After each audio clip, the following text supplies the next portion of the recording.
کرواہٹوں کو بھی برداشت کیا، گناہگاروں کے گناہوں کو بھی برداشت کیا۔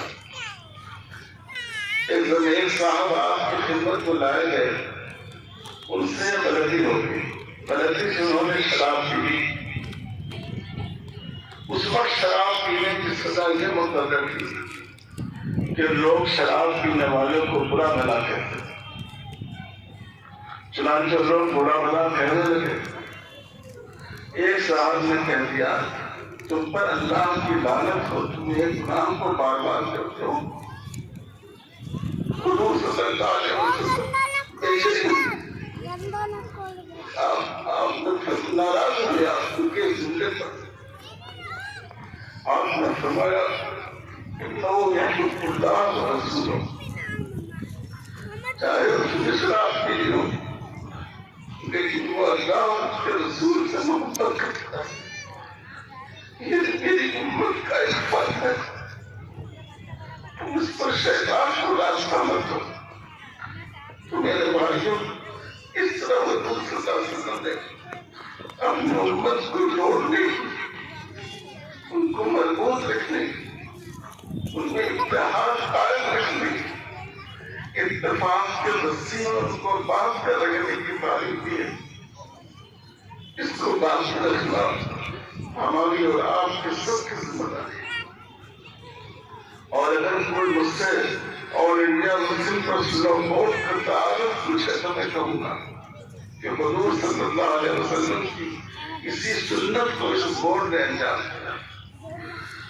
1973 سے پہلے جب ان کے پر سلو بورڈ بنا، اس ملک میں یہ بات ناقابل تصور تھی کہ ایک ہی اسٹیج پر ایک دیوبندی عالم بھی ہو، بریلوی عالم بھی ہو، ایک اہل حدیث عالم بھی ہو اور ایک حنفی اور شافعی عالم بھی ہو، شیعہ بھی ہو اور سنی بھی ہو۔ یہ بات ناقابل تصور تھی۔ مختلف تنظیموں کے لوگ جن کے درمیان دریا کے دو کناروں کی طرح فاصلہ تھا، وہ ایک جگہ بیٹھ گئے۔ اس بات کا لوگ تصور نہیں کر سکتے تھے، لیکن بورڈ نے اس کام کو کیا ہے۔ اور بورڈ کے جتنے پروگرام ہوتے ہیں آپ اس کے اسٹیج پر اس منظر کو دیکھتے ہیں۔ یہی بورڈ کا سب سے بڑا فعال ہے۔ یہ ہمارے اتحاد کا رمز ہے، یہ ہمارے اتفاق کی علامت ہے، یہ امت مسلمہ کی وحدت کا نشان ہے، اور یہی ہماری سب سے بڑی طاقت ہے۔ اور ہم سب کی، میری آپ سب سے درخواست ہے، اور ہم سب کی ایک دوسرے سے درخواست ہے کہ ہم اس کیفیت کو باقی رکھیں۔ اگر ہم اپنے صفوں میں اتحاد کو باقی رکھیں گے تو کوئی طاقت ہم سے ہماری دینی شناخت کو، ہماری پہچان کو ہرگز نہیں چھین سکتی۔ اور انڈیا مسلم مسلم بورڈ کا ایک موقف اور بھی ہم آپ کے سامنے رکھیں۔ بورڈ کا طریقہ شروع سے یہ رہا ہے کہ شریعت کے خلاف جو بات آئے گی ہم ضرور اس کے لیے جدوجہد کریں گے، لیکن یہ جدوجہد پر عمل ہوگی، امن کے ساتھ ہوگی، قانون کے دائرے میں ہوگی۔ اگر ضرورت پڑے گی تو ہم اپنا لہو دیں گے، لیکن ہم کسی کی جان لیں گے نہیں، ہم کسی کی زندگی لینے کی کوشش نہیں کریں گے۔ لیکن اگر اپنے دین اور اپنے شریعت کے بچاؤ کے لیے ہمیں اپنے رگے گڑوں کا آخری قطرہ دینا پڑے گا تو ہم اس کے لیے بھی تیار رہیں گے، تیار رہیں گے انشاءاللہ، انشاءاللہ۔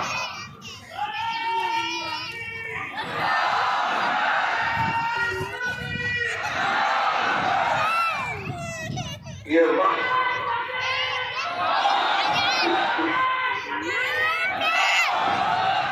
اس وقت قانون کے جو نقصانات ہیں اور اس میں جس طرح مسلمانوں کو نشانہ بنانے کی کوشش کی گئی ہے، ہمارے دوستوں نے اس کو بہت خوبصورتی کے ساتھ اور وضاحت کے ساتھ آپ کے سامنے پیش کر دیا ہے۔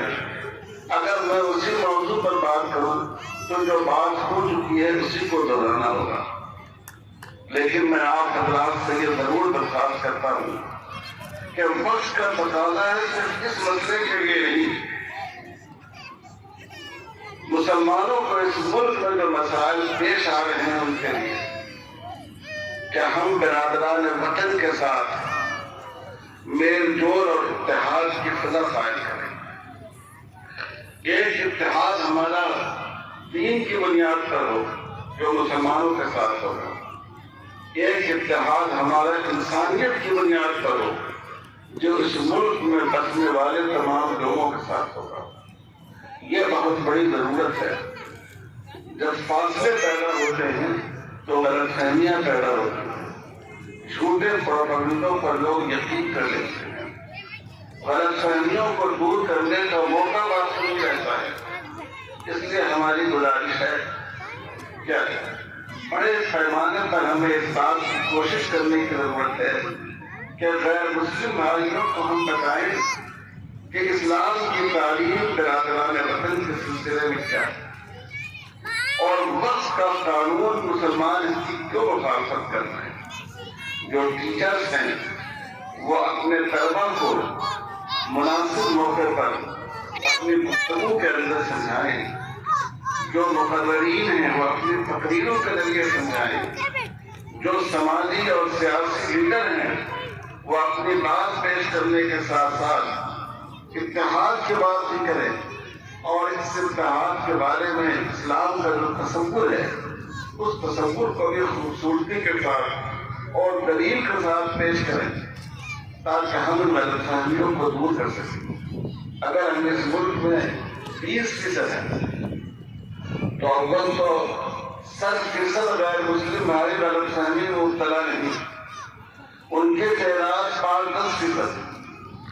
لیکن ہم ہر مسلمان اگر اس بات کو طے کر لیں کہ ہم 4 غیر مسلم بھائیوں کی غلط فہمی کو دور کریں گے, ان کو سمجھائیں گے, ان سے اپنے روابط استوار کریں گے تو ہم پورے ملک کی فضا کو بدل سکتے ہیں. ہمارے حضور صلی اللہ علیہ وسلم کی سنت کیا تھی؟ ہمارے حضور نے غیر مسلم بھائیوں کی تعزیت کی ہے. اگر کسی کے یہاں انتقال ہو گیا تو آپ گئے, آپ نے جا کر ان کی تعزیت فرمائی. ہمارے حضور صلی اللہ علیہ وسلم نے غیر مسلم بھائیوں کی دعوت قبول کی ہے اور ان کی دعوتوں میں شریک ہوئے ہیں بشرطے کہ حلال کھانا ہو. ہمارے حضور صلی اللہ علیہ وسلم نے غیر مسلم بھائیوں کو دعوت دی ہے